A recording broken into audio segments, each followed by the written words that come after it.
Philippe Val naît à Neuilly-sur-Seine d'un père boucher et d'une mère coiffeuse. Il est le dernier d'une fratrie de 4 enfants. Il arrête ses études à 17 ans et se lance dans la chanson. Pour vivre de ses prestations lors de soirées dans les cabarets puis les cafés-théâtres. Il est inspiré par Georges Brassens, Léo Ferré ou Jacques Brel qu'il écoutait petit à la radio et allait voir à Bobino. En 1973, il collabore avec la chanteuse Anne van der Love pour son disque Non. Ouvertement engagé et antimilitariste, il fait ensuite la rencontre de Patrick Font et forme le duo de chansonniers Font et Val qui fait carrière entre 1970 et 1996. Ensemble, ils obtiennent un relatif succès en produisant leur spectacle à la Pizza du Marais, au théâtre de 10 heures, ainsi qu'au Vrai Chic parisien, et lors de nombreuses tournées en France. Ils sont accompagnés par Paul Castagnier, jusqu'en 1989, et Emmanuel Binet, basse. Toutefois, au début des années 1980, il arrive que Philippe Val se produise aussi, en particulier à Paris et à l'Espace Gaîté, sans Patrick Font mais en compagnie de son épagneul Jeff, le seul chien au monde à chanter du Charles Trenet. En 1992, il devient chroniqueur à France Inter, d'abord chez Jean-Luc Hess, dans l'émission Synergie, puis aux côtés de son successeur, Albert Algou, dans l'émission La Partie Continue, et de Frédéric Bonneau, dans l'émission Charivari, affichant une sensibilité politique de gauche. Val participe au gala de financement du journal Libération, puis collabore au journal pour quelques reportages.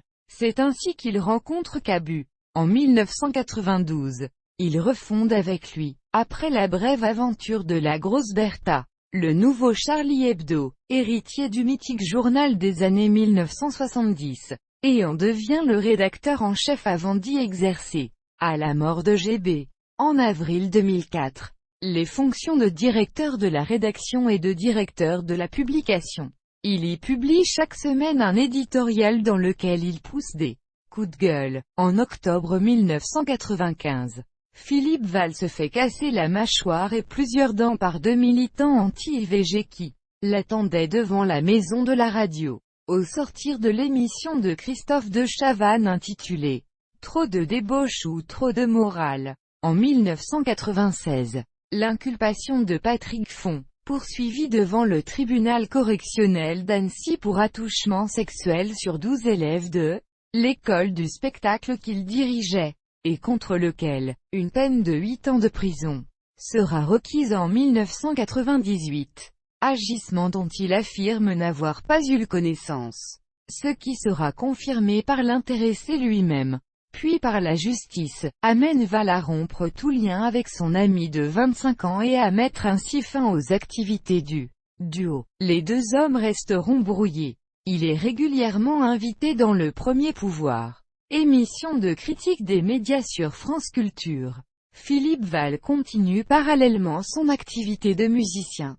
Dans les années 1990, il sort 2 albums, Paris-Vincennes en 1996, et Hôtel de l'Univers en 1999. Il se produit dans les années 2000 dans de multiples salles en France accompagné par le bassiste Emmanuel Binet pour son spectacle Ouvert la nuit.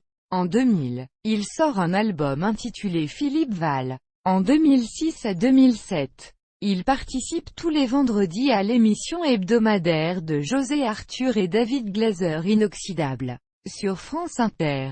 Depuis septembre 2007, il donne une chronique hebdomadaire dans le 7-10 de France Inter. Le 12 mai 2009, il rejoint son ami Jean-Luc et sa Radio France et quitte alors ses fonctions à la tête de Charlie Hebdo. Sa décision de quitter ce journal aurait déjà été prise à l'issue du procès des caricatures de Mahomet, et se le nomme directeur de France Inter en remplacement de Frédéric Schlesinger le 17 juin 2009. Une nomination qui est décrite comme étant due à l'intervention de Carla Bruni Sarkozy auprès de son époux. Le 20 décembre 2013, il épouse à Joinville-le-Pont, 94, Bérénice Ravache, secrétaire générale de Radio France. Le 22 mai 2014, le nouveau PDG de Radio France, Mathieu Gallet annonce le remplacement immédiat de Philippe Val par son adjointe, Laurence Bloch. En janvier 2015, après l'attentat contre Charlie Hebdo, il propose de revenir au journal. Mais la nouvelle rédaction décline son offre.